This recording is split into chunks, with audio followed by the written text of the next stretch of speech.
The broadcast is live. Okay, Facebook has shown up. And why is the volume on? YouTube has not shown up yet.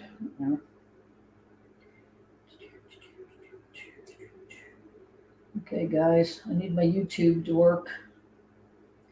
Okay, Sharon, are you showing live on YouTube yet? I'm not. Oh, there we are. Live! It's a miracle it worked. Do other people show up on camera? Has they No. joined? No. No. Okay. It's not like Zoom. It's not like Zoom. Not like Zoom. I can bring 10 people on this platform, but we have to give them the link. We should kidnap somebody and bring them in. They're all going to sign off now. Yeah, it's like, no, kidnap. No, we're out of here. See ya. Debbie, do you want a wrench? You're a moderator on other channels. Would you like to do that here if you're still on here? Forgot to ask you. Hi guys, bye. You're not staying.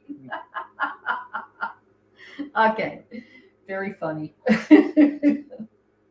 Okay, Debbie, let me know if you want to be a moderator on my baby channel. Okay, yes. Okay, now let me figure out how to do it again. B, add moderator. Debbie is now a moderator.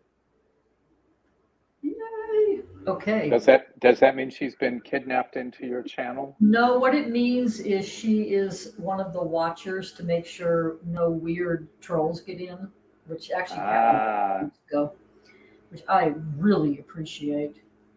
You're walking. Yay.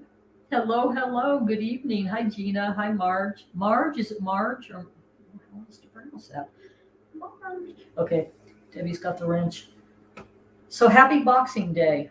I had a friend who was from Canada that lived in Idlewild with me, and she was the one that taught me what Boxing Day was. And we all would gather as, extended heart family on the mountain and have a big meal the 26th of every year when we were together up there. So it was a neat tradition. Yeah, actually Boxing Day is kind of a neat holiday when you look at the origins. Mm-hmm. Exactly. So why don't you describe the origins for us? Well, so it's my understanding that Boxing Day originated, so the servants would take care of the lords and ladies during Christmas. Mm-hmm. And then the next day, that was the servants' day off to celebrate. Yeah. And that sums up my total understanding of the tradition. Yep, that's how I've been taught it too. It was an opportunity. The leftover food was boxed up for those who cared for the families of the day before, so they got to eat leftovers. I've always liked leftovers. I must have been a servant in a past life. I'm the same way. I think leftovers actually taste better. I do too. When I make spaghetti sauce, being of Sicilian origin, yes, I leave it in the refrigerator overnight because the next day when it gets heated up, it's better than when it's originally made. Better. I agree. Yeah, I agree. Yeah, it was funny. I've been changing my diet because of the skin burns that I got and just eating only organic and pre-cooking. And so yesterday we had friends over to watch a movie and they're like, "What are you eating?" "Leftovers. What else would I eat?" Exactly. Yeah, Debbie, it's really cool. Boxing Day is neat. Interesting holiday. Okay. We're live. The technology is working. Hallelujah. That's amazing. The painting on my right, this is even as a bell. This is a birthday gift from a friend of mine here in the village that I got on 11/11, which is my birthday. And she took some kind of picture. I don't know what the original picture underneath this looked like, and she embellished it with all kinds of things that represent me. So this is her portrait of what how she sees me. So we've got the hummingbirds, which during hummingbird season you will be really sick of my hummingbird videos. And she's got, I do a lot of inner child work with people. So she's got a ladder that she painted on with actual wood rungs from outside of my inner child climbing into my heart. And then she's got the bells because I play bells and butterflies, and she's threatening to, uh-oh, I don't know what happened to my live stream. She's threatening to bring a few more doodads to put on the picture. She's got some bees to add to it. So it's really cool. Okay, I just lost, there we go. I lost Facebook. Thank you, Debbie. You like my antlers? I like the fact that they flop when you. And when I play the gong, I can play the bells on the end on the gongs. There you go. It's really fun. Oh my goodness. So, Mark, thank you. Oh, thank you for having me. And you all, so you all were in complete remoteness with a bunch of cool animals, and you got back ahead of time enough to do this. I did. Yay. Did you take pictures of the animals? I have pictures of longhorn and bison and wild turkeys and prairie dogs and Trisha playing Snow White, feeding a squirrel by hand. Oh. And we just, I mean, the scenery was just incredible. And we went on a hike yesterday. Going out in the wilderness is really neat, but this was a different experience because we were where there were no trails. So we were following animal trails to get Oh, that's to fun. Yeah, that's this, fun. yeah, this really elevated granite rock dome kind of thing. And it was the amazing thing about it was because we were having to use our wits, we were actually in flow with nature in a completely different way than Mhm. if you're following a trail. Yes, yeah, yeah. I used to do that on a ranch I lived on down in Bernie. I would I would find the deer trails and follow them. And you're right. Okay, guys, I do not want to project that onto my TV. so you so you can watch yourself talking about all of this stuff. No, we're not casting this. My TV's not even on. I'm having issues with Facebook today. If I lose you guys, I apologize. The phone is like, do you want to do this? Do you want to do that? Can we turn you off? Okay, we turned you off. Would you like me to turn you back on? I'm just like, smartphones. I'm glad my system is much simpler than yours. I don't have all of that to worry about Oh, giving people wrenches and access and this. all the doodads you do on technology. Oh my goodness. So, Mark, I have mentioned a few times on these live streams as the one that was always the interesting influence. We were the interesting influence on each other because we would buy gongs together from overseas, either from Italy or Britain. I think of the four we have, and justified buying, these really expensive gongs because we could ship them together and save on the shipping costs. Exactly. I'm like, moving up here is saving me some money. It saved me some money because I can't come over to your house anymore as easily. And see what I've got. So how are you liking your cave gong? It's been really amazing. We have done sound sessions. We actually, I don't know if I shared this with you, there was a yoga fest, and it was out in the middle, speaking of longhorns, out in the middle of a cow pasture, literally. People were having to move cow patties, dried cow patties out of the way to put down Wow. their mats. Hmm. But playing the gongs out in that kind of environment was really amazing. it's different than being inside. Yeah. It had a different effect on people, but Yes. that cave gong has just, it blows people away. Yeah. Yeah. Yeah. That was Mark and I each special ordered a gong from Italy made in caves by Manhaba of Grata Sonora, and we asked for particular gongs, to be made for us, and it was funny because I got them in my UPS center and got them to the house and unloaded both of them out of the box. They were both 32-inch gongs, right? No, they were 38-inch gongs. Yeah, they're 38. Big guys. So I get them both out and hang mine up and start playing it. And Mark's gong is like, I'm sorry, you're not allowed to play me until he does. So like 3 days later, I was allowed to look at it. It's a neat gong.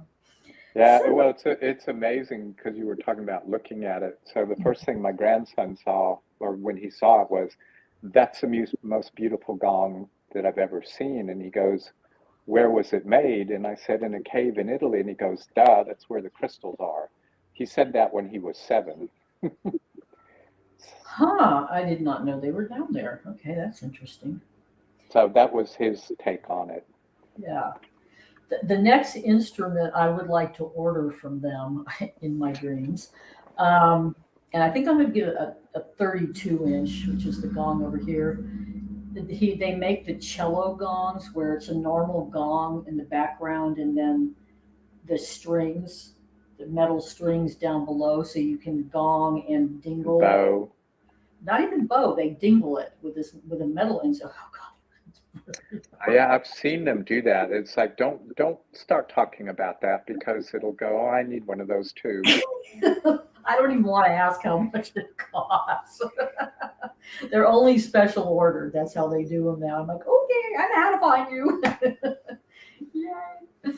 Yeah, that'd be a fun instrument. So, today, Alchemical Wisdom on Boxing Day. Thank you for doing this.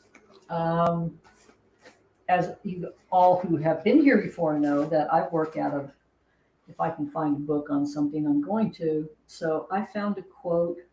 I can never get, the hard part of doing this is trying to get the book straight. I found a quote on music.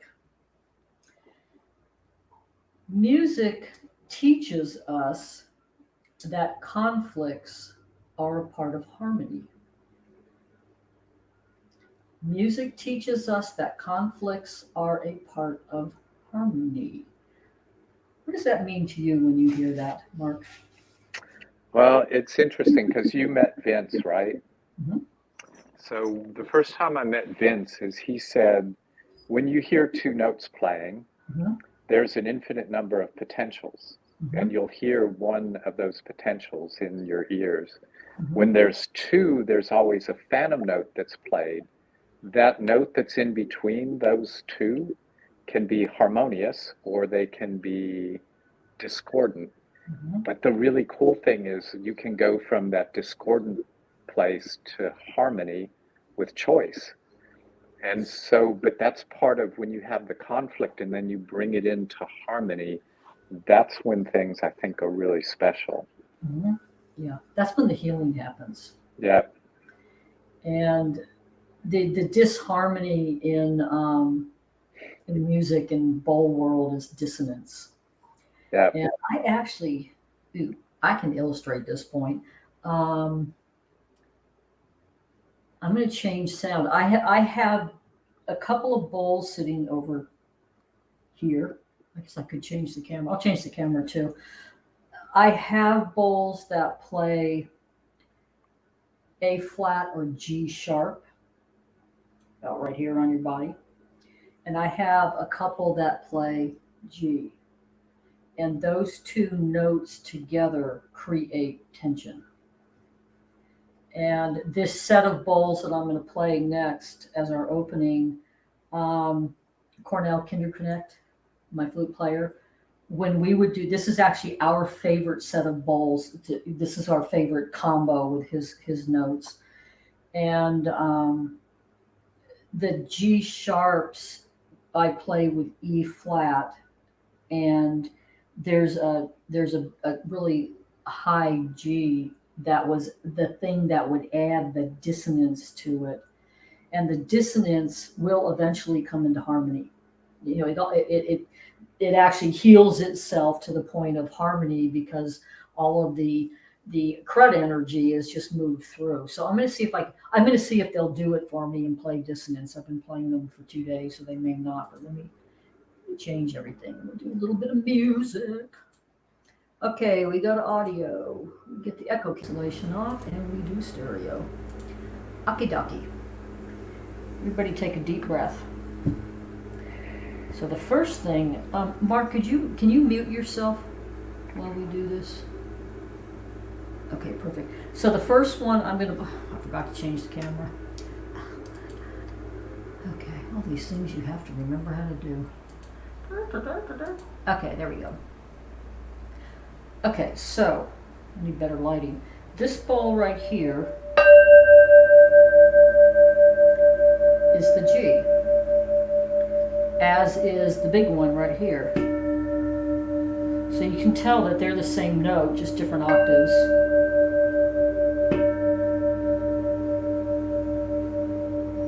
So feeling them together is just like, oh yeah, it's like somebody's petting your neck and just opening up your throat.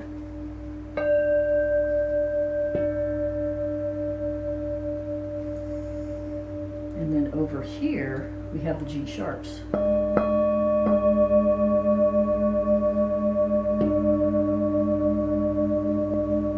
And what's interesting about them is they're almost harmonious because I've been playing them for a couple days.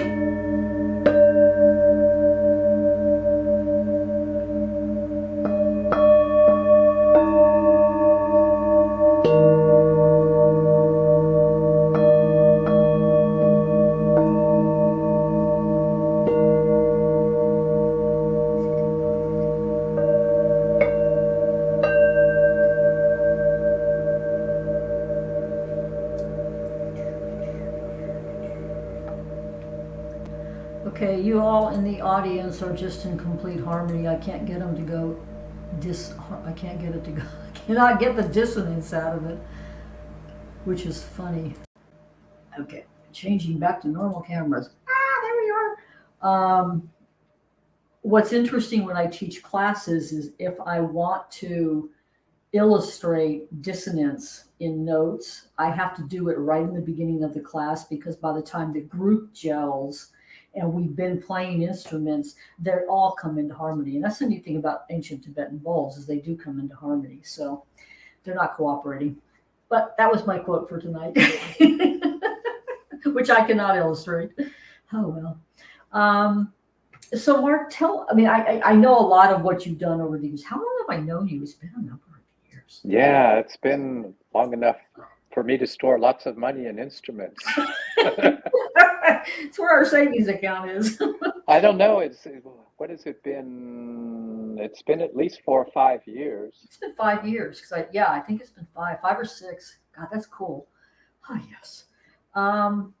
So tell me, your website's not quite live yet. We'll put Instagram up when I get off the live stream. The holidays have interrupted that process, but anyway. That's okay. That's okay. So tell me what you want to share about who you are and what you do in the world. And well, it's interesting because that quote with the disharmony and what you just showed with the bowls is what I do with people's nervous systems. Mm-hmm, mm-hmm. So we have stories and other things that go on in our heads that create dissonance, mm-hmm. or discord or whatever. So through using techniques like heart math and breath and various yoga techniques, and there's a couple somatic based trauma release techniques or tension release, to help people come back into harmony with themselves. Mm-hmm. And the really cool thing is once they've come back into harmony with themselves, it shows up with other people and the world in general.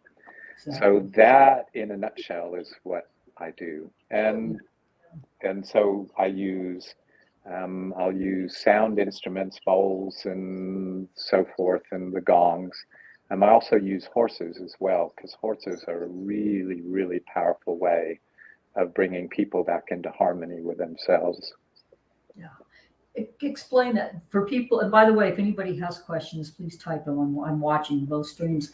Explain the horse resonance, the theory behind that. So there's an idea that's becoming very popular and it's actually backed up by lots of science. Our nervous systems are both transmitters and receivers. Yeah. The horses, because of their size, they're huge transmitters. So that allows them, because most of the time they exist in harmony because of the nature of their social structure, Mhm. it allows them to affect our nervous system and bring us into harmony. And because they're such powerful receivers as well, whatever's going on inside of ourselves, mentally, physically, emotionally, they're picking up on and they become really powerful mirrors. Mhm. So it gives us an opportunity to change and alter what's going on inside of ourselves and have them reflect it back. So it's really, really powerful. If you come in and you're like this, and you all of a sudden calm yourself down, the horses will start out like this and then And then they'll calm follow you. down. Yeah. Yeah. So it's hugely powerful for people to see that Yeah. 1,200-pound mirror. Yeah. So, in the kind of horse work that you do, are people riding the animals or just being with them?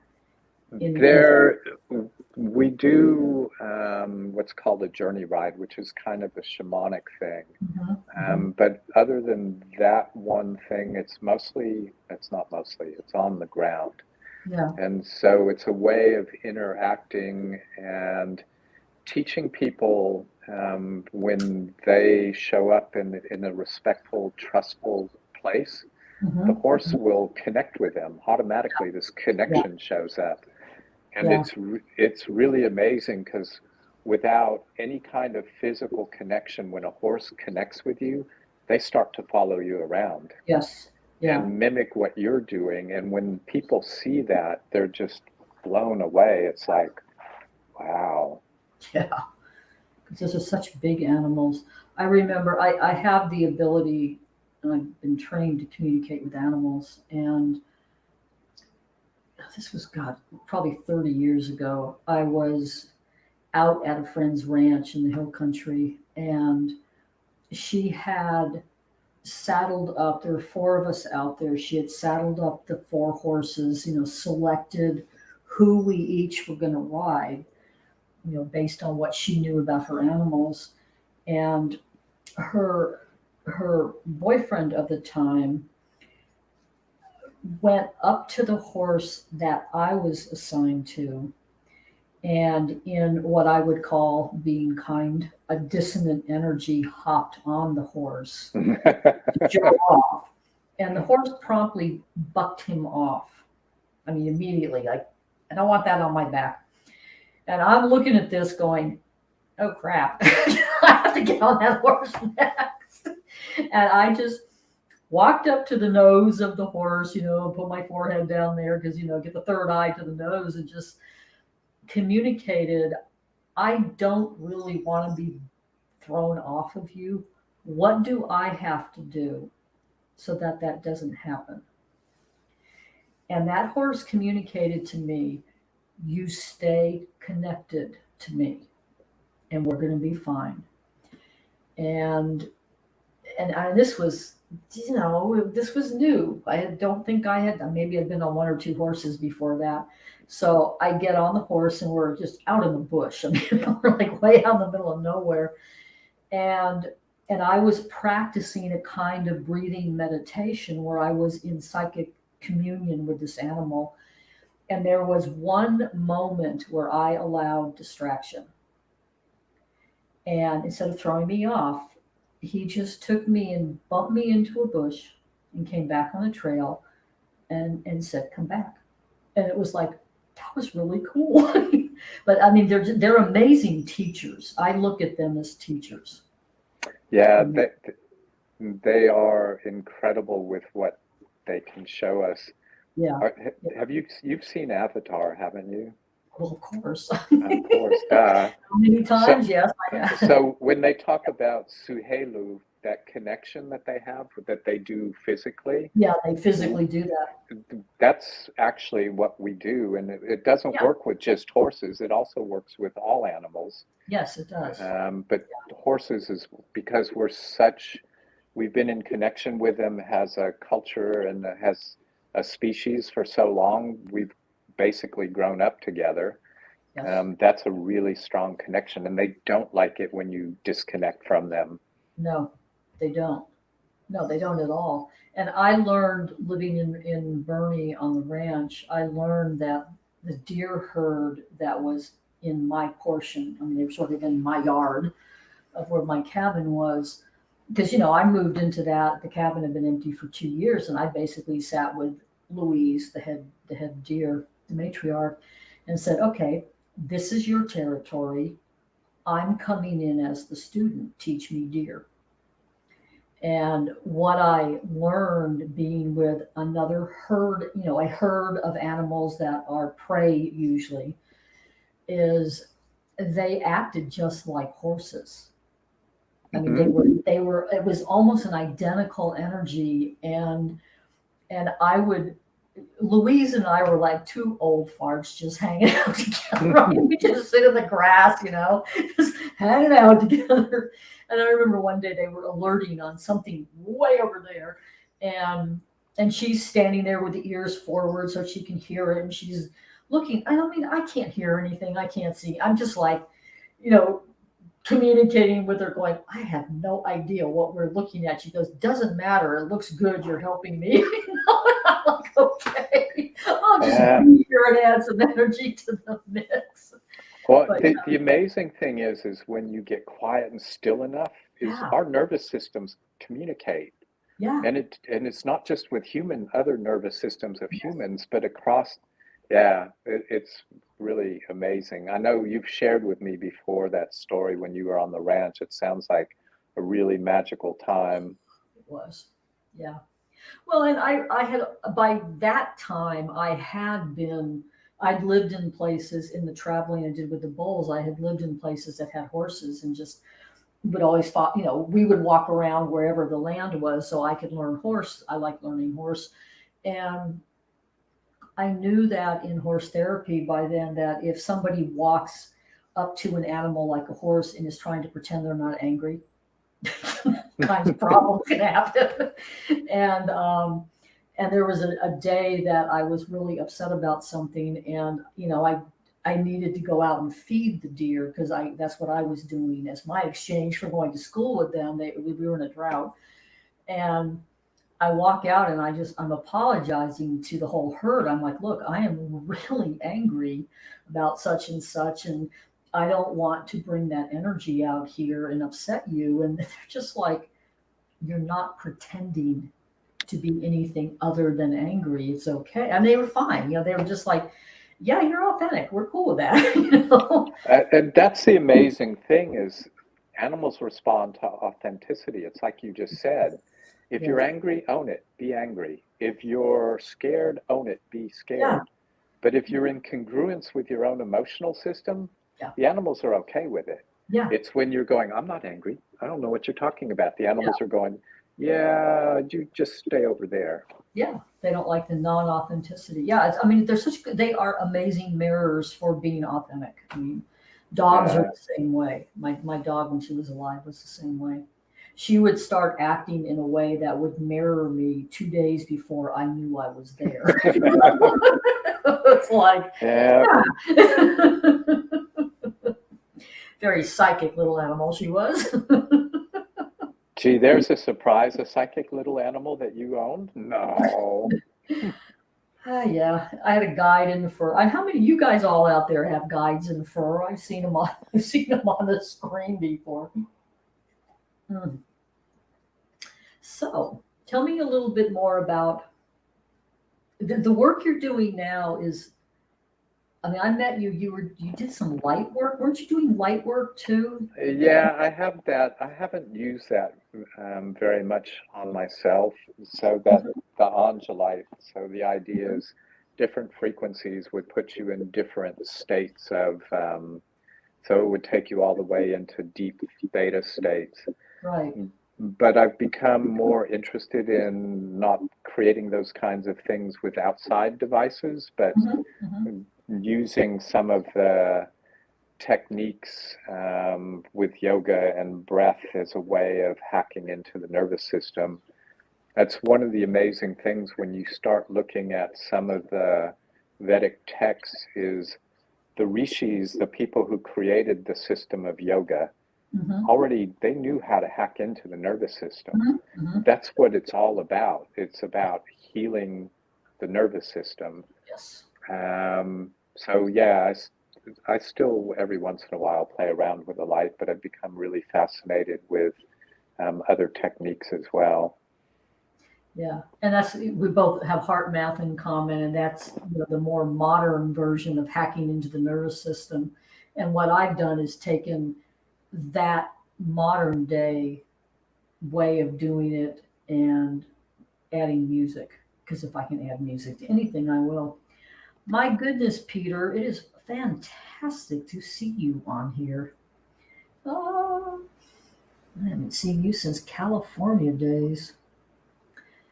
So why don't I'm going to do? I have my heart math bowls over here. Let's do that. So I have a question for you. When you're doing heart math, do you use it to show people data that what you're actually doing for them's having an effect? No, I don't have anybody wired on the feedback monitor I was just curious. because typically I am sitting on a computer screen like I am right now, and we're doing it over the computer. So HeartMath has a number of different biofeedback devices, which if you are wired up on one or with the ear, you can actually see whether you go into harmony or coherence. So we have the heart bowl, which is where HeartMath starts, is by breathing and expanding into the heart area. And I know for me, that note and the bowls I use for this immediately cause me to drop my shoulders, take a deep breath, and relax. I mean, just right there, I'm heart-centered.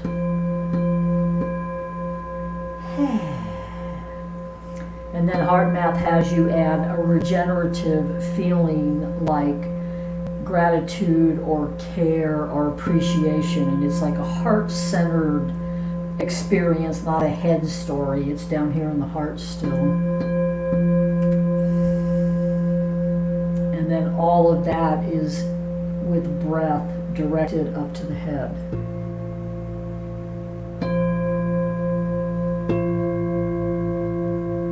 And the bowls are such a beautiful tool to illustrate this, because I can read somebody's energy when I'm doing this, because eventually everything comes into harmony, and that's what they call coherence. And what I remember, this is actually really interesting. Greg Braden was the first person that I learned anything about HeartMath from. He's been on their board and working with them the entire, I think, 30 years at this point.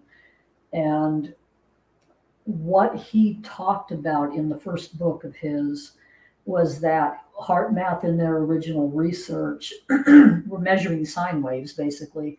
So they were measuring love as this beautiful, gentle wave. Fear was very jagged. And Mother Earth's frequency was identical to love. And over the years, when they were looking for processes like this to teach people to do on their own at home, if we tell people go to a state of love, if there's any head story baggage around love, or oh my God, I just broke up with somebody, or somebody just died, all that stuff that happens, it would actually trigger people and they could not get into coherence. So they took out fragments of love and called it appreciation or caring. And any of us in the beginning is like, I'm just going to think about my dog, and we're there, or gratitude. And it was a really interesting softening of a word that can be very charged. But that was in the original Greg Braden stuff. It wasn't in the heart math stuff by the time I got certified. So it's really neat. So do you use the biofeedback device? Yeah, I do, because one of the things that I run into frequently with clients is some of them have never been exposed to some of the techniques that I use. Mm-hmm. So it's Mm-hmm. a really powerful way for them to see. So it's like, oh, when I was feeling this way, this is where I was with my heart coherence. Yeah. And now through breath and other techniques, I'm feeling this way. Yeah. And now it's showing me being in high coherence. So it gives people greater buy-in, because it's Mm-hmm. like it gives them, okay, I believe now, because Yeah. it's working, because it showed up. Yes. Yeah. And so you're seeing clients in person I mostly. am. Yeah. Okay. Yes. Because I rarely see clients, and I sort of put myself on a 26,000 acre ranch. Nobody's Yeah. retirement community. I mean, there are people I can work with here, and most of the time I'm online unless somebody actually comes up here. A lot of people come up from Dallas. Um, I had one of my clients who has been working with heart math, and she's here in the village. This was actually really fascinating. She had her monitor, her biofeedback monitor, on in a women's group that we were in, and we were doing a channeling journey experience for somebody else. And what happened was the one with the heart math biofeedback was using the color change to test whether or not the information that was coming through was on target. And Ah, it was amazingly accurate. So none of us were in the same room, but she was able to, it's sort of like how horses communicate. She was able to dial into the energy of what the other person was getting, what my guides were getting. I mean, it was just fascinating because, we were just all giving information the way we usually do. And her biofeedback device was calling truth or not truth, because it would go green when it was correct and red when it wasn't. It was just like, I never thought to use that like that. no, that's a really interesting thing. Huh. That was really cool. Like, I need to go find my monitor and take that out again. Yeah. One of the things that I've noticed too is when one person goes into coherence, it tends to create that in everybody. Yeah, yeah, So it yes, shows up. yes. Mystic Janet, their heart math has a number of sensors. The one that I use is the old fashioned non Bluetooth, clip it to your ear sensor, because I am so sensitive to frequencies that if it's Bluetooth and it's on my ear, it burns it. So, what do you use, Mark? Which one? I have both versions. It Yeah, I just have both. depends. Yeah. Yeah. To me, there's a little bit more robust connection with the hardwired one. The Bluetooth Mhm. works fine as well, Yeah. but it depends, because the Bluetooth is universal, because it'll work with both Android and Yeah. Apple. Yeah. Yeah. If you have the hardwired, it has to be on an Apple device. That's true. But for me, because of my sensitivities, when I attach Uh, the Bluetooth, my ear actually started frequency burning, and I mean, like burning, just like, just forget oh it. yeah, that's no fun. I'm like, And I'm not using that. and I'm going to make a pitch for HeartMath, because if anybody out there is interested, and I think they're on sale 25% off On the monitors. until the new year, I think. Yeah, I need a new hardwired one. Yeah, and I'm actually going to do the heart math class that I'm licensed to teach sometime early next year, because one of my clients in Dallas paid for it already. I'm like, okay, does this mean I have to schedule it? I Yeah, James. it's a really, really powerful modality. It is. I mean, the thing that's really cool, I sit here with all my instruments so I can embellish heart math. But the thing that is really beautiful about something like heart math is it is designed to be used in the middle of a stress episode. You know, it's, I mean, yoga and sound healing and all these absolutely wonderful tools, we sort of have to get home and use them. And if you're in the middle of a crisis and you know heart math, I mean, the first thing that people will do is just put a hand on the heart center and take 3 deep breaths and start the process of de-stressing the head and the mind and the stories and the trauma. I mean, it's something to be used on the fly when you're up against a stressor. And it's not that we're not always, I mean, with all the techniques that I know, I still get triggered. I still go into my stuff.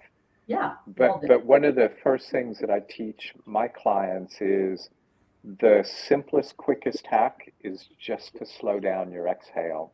And it drops you into parasympathetic, your rest and digest nervous system, like that quick. And it gives you space. Mhm. Oh, I'm in this place. Yeah, How can I react differently than what I feel like I want to? yeah.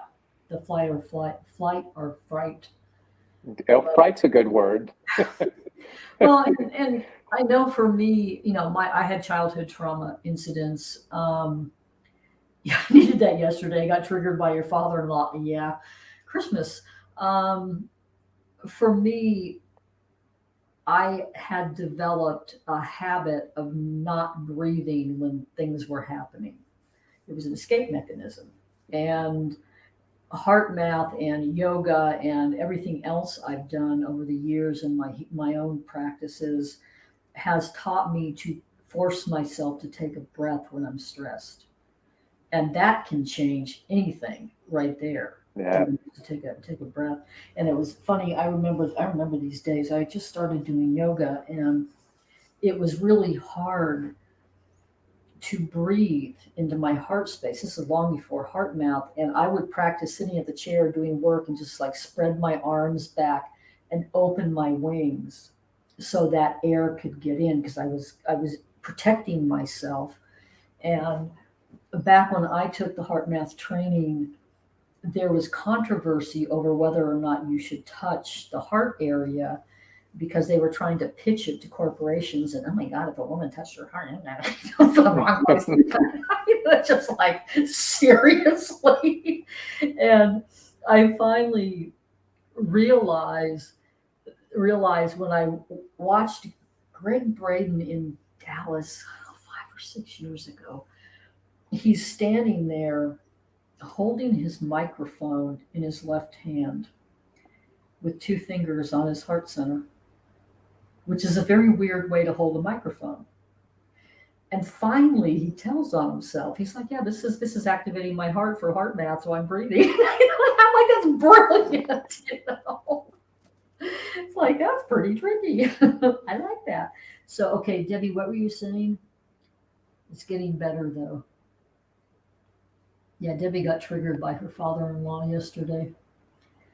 You know, one thing I like about really not having any family around is I don't have to get triggered by anybody.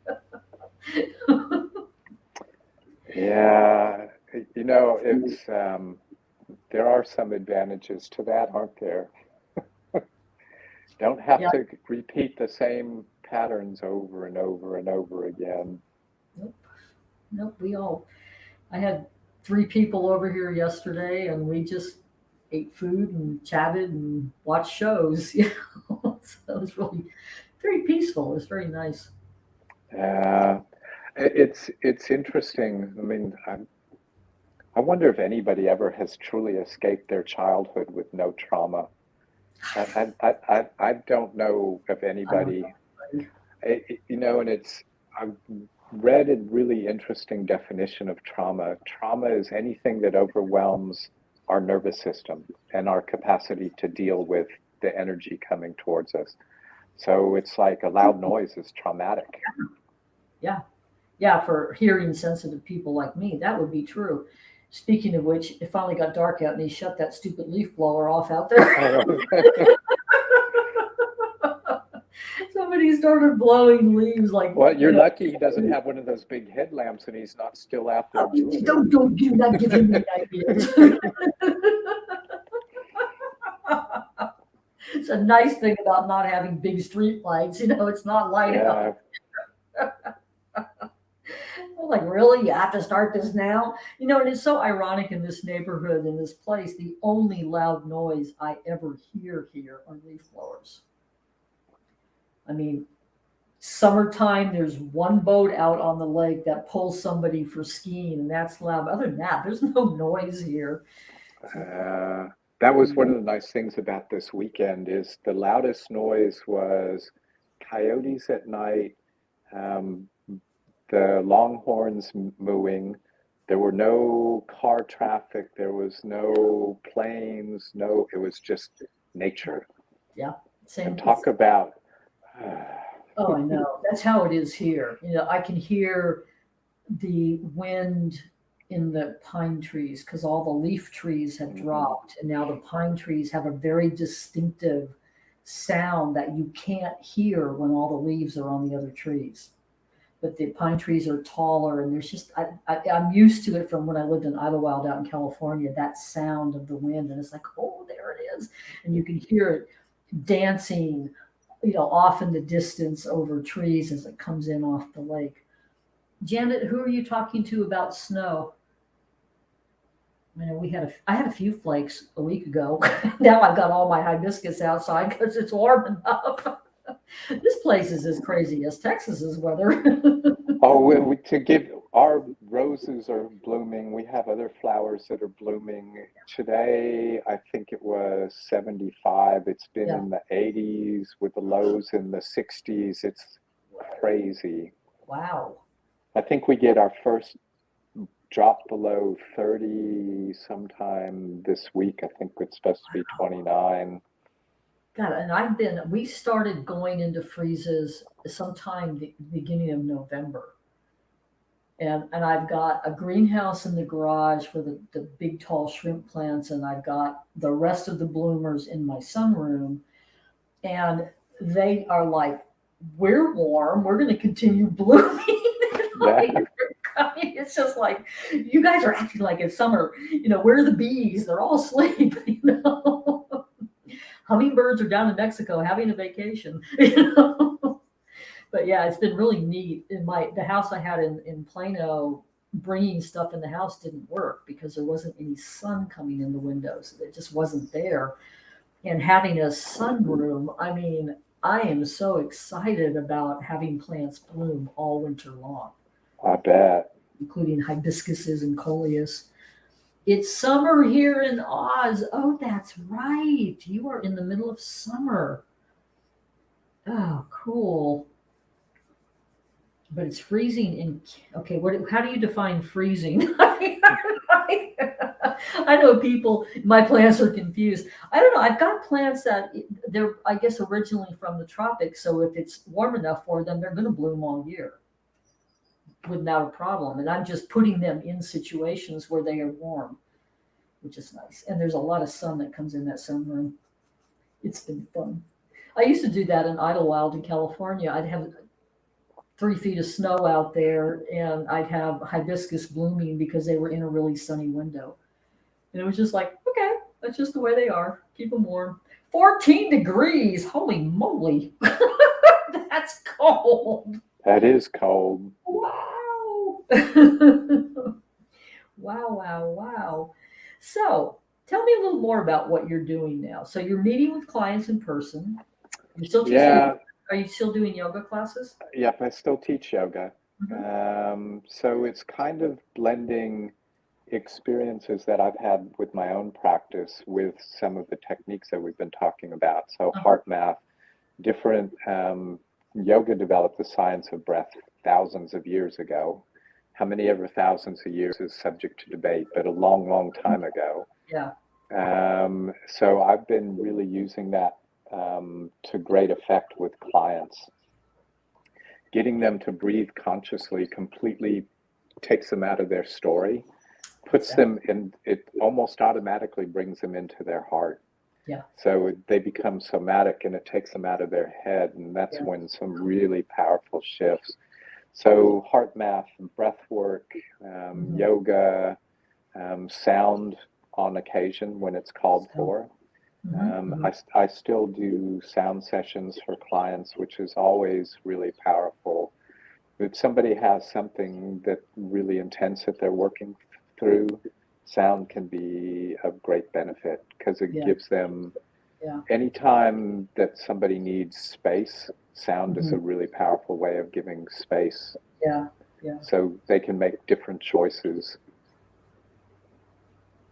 I still like the flapping up and down. You like my fluid antlers? Yeah. I've had these for probably a decade. I think they used to stand up. They sort of lost their oomph somewhere along the way. Yeah.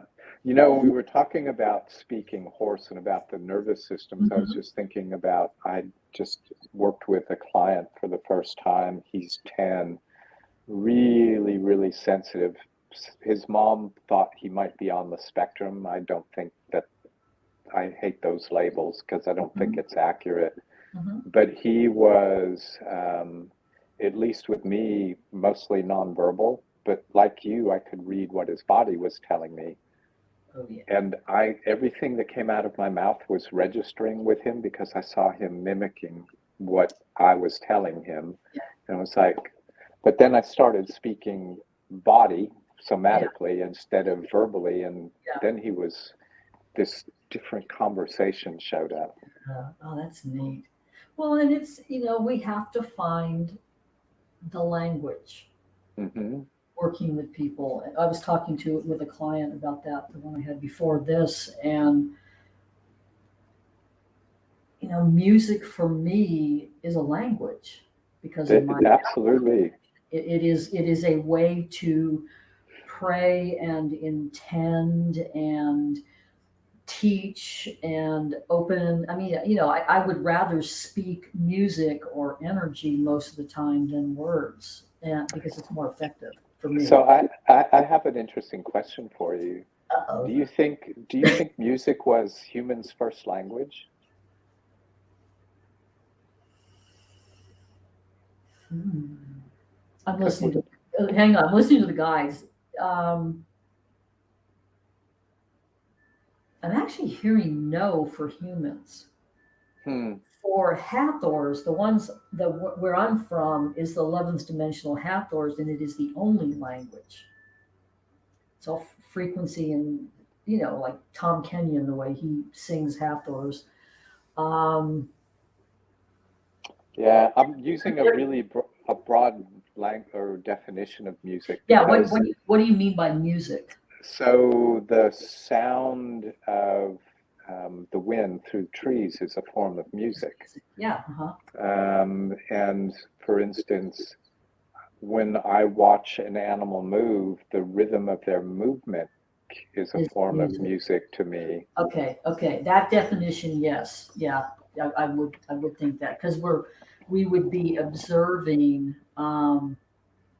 the flow and the movement of energy and Hmm. wind and fire and water. Watching this lake out here when there's wind.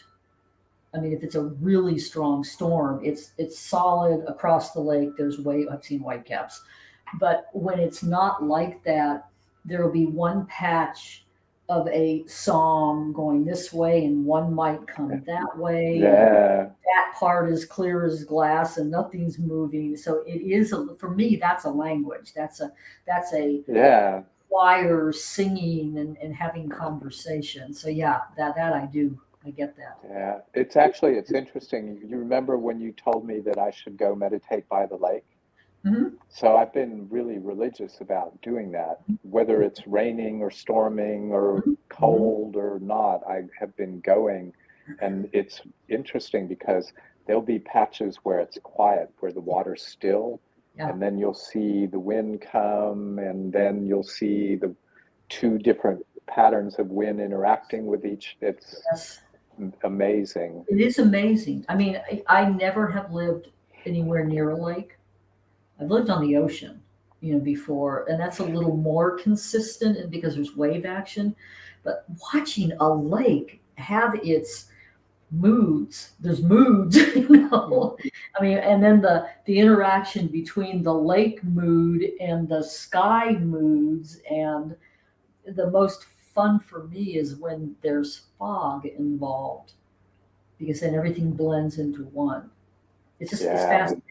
I'm very grateful that I get to be with this lake for a couple of years. It's really fun. It's neat. Yeah, It's well, fun. I'm having the same experience because we can walk out our back gate Walk or out. out our Yeah. front door and be at the lake in a little bit. But just watching the different rhythms, and fog is something really spectacular when it shows Yes. up. Yes. Because most people won't go out in weather that's not whatever they consider perfect. Hmm. Hmm. So when it's foggy and rainy, there's nobody else out. Oh wow. So it's just me and nature, and Yeah. when it's really special. Yeah. Yeah. Yeah. And for me, because I have a sunroom that's all glass, if I don't want to go outside, Well, that you would be know. true. We're fortunate, not quite as fortunate as you, that we can look out the windows and see the lake. I'm very much, folding laundry is a blast because there's the lake. It's like, Yeah, wait a minute, I'm not paying attention to what I'm doing. Or doing dishes, I'm splashing water all over the place because the lake's out there. It's pretty amazing the views, out some of these windows. Okay, so we are now talking about antlers are making brush sounds. You guys are having a really interesting conversation on antlers. Great. Do any of you have any questions or comments? Okay, somebody said good question. Okay, Debbie, what was the question? Beep, beep, beep, beep, beep, beep. I'm scrolling up. I'm not seeing a question.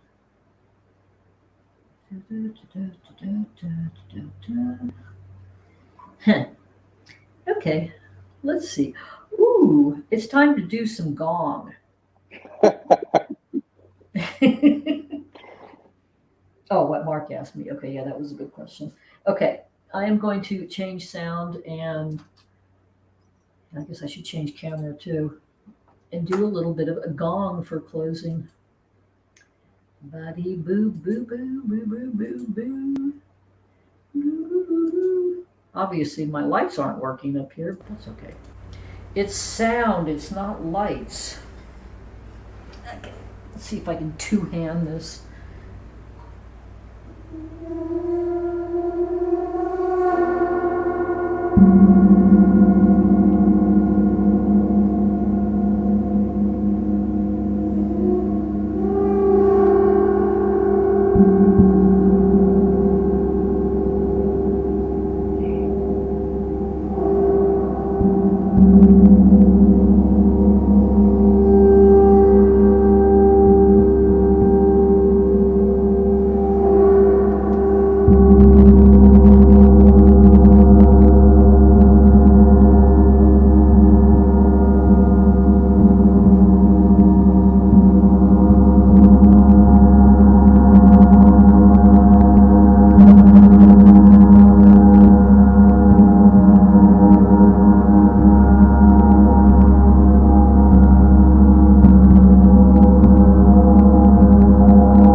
So, for those who know who Johnny is on Tarot's Apprentice, I expect to see him with 4 of these soon. He was ordering them last night. Koshis. That was another thing that I owned because of you. Koshi chimes. Can be a bad influence. Well, my original bowl supplier had them before they became in fad. I mean, they were like these new weird things he got from overseas. And it's like, I think I need some of those. I love my koshis. So, in closing, do you have anything to say? Any pearls of alchemical wisdom for us? Pearls of alchemical wisdom. Yeah, I think kind of the theme that you started with. Life is about being able to move from dissonance to harmony. Mm-hmm. That's where the magic happens. Mm-hmm. Mm-hmm. Dissonance is going to happen. Yeah. But when you can take that dissonance and create harmony from it, that's the alchemy. That's the gold, is being able to do that over and over and over. Yeah. Yeah. There's a definition from this book on alchemy being the transmutation of shadow into gold. Yeah. In the more process oriented work. So yes, yeah, I know. I've met people who want the dissonance to go away, and I'm like, not as long as we're in third dimensional human. It's just I would be one of those. I would love never to experience dissonance. me And if too. somebody figures out how to do that, please Please let you know. let me Well, know. and I used to say that until I started using dissonance intentionally in the bowls. And I'm like, there's something to be said for going from that fingernail down the chalkboard to, it really is transformative. So I've Yeah. accepted better. Well, and I don't fight against dissonance anymore either. It's kind of like, oh, cool. So it's showing me something Mm-hmm. that I can turn into gold. Cool. What is Mm-hmm. it? Mm-hmm. Exactly. So, everybody out there, we will get Mark's website and Instagram up. The Instagram I can go find now. And Merry Christmas. Happy holidays. And happy Boxer Day. Happy Boxing Day. It's time to go have leftovers. Exactly. I must have some in there somewhere. Ooh, pecan pie. Somebody's talking about pecan pie. I have maple syrup pecans that I made yesterday without the Ooh, pie. Oh, that's somebody made them for me here in the village, and it was like, oh, that's easy. Pecans, organic maple syrup, a little bit of butter, salt, cinnamon, and clove. And then done. don't walk away from the pan. I burned them before. Well, I thought you don't walk away from the pan until they're all gone, is what No, you no, were no, going to no. say. They cook really fast on these old electric stoves. And I'm like, I don't care if I burn them, I'm eating them. So thank you for those of you that are in YouTube. If you can follow and like, I would appreciate it. And Mark, it's really good to sit with you. Yeah, it's been way, way too long. We need to do a road trip to your neck of Yeah, the you woods. guys need to come up here. Exactly. It's a good time of Yeah, the year for it. It's cool enough to go crystal hunting if you want to do that. yeah, absolutely. Because you can never have too many crystals. That's my theory. Okay, y'all. Thank you. Thank you. Love you much. And all of you on Facebook too. And I'll see you next week. Yeah, Let's absolutely. end the broadcast.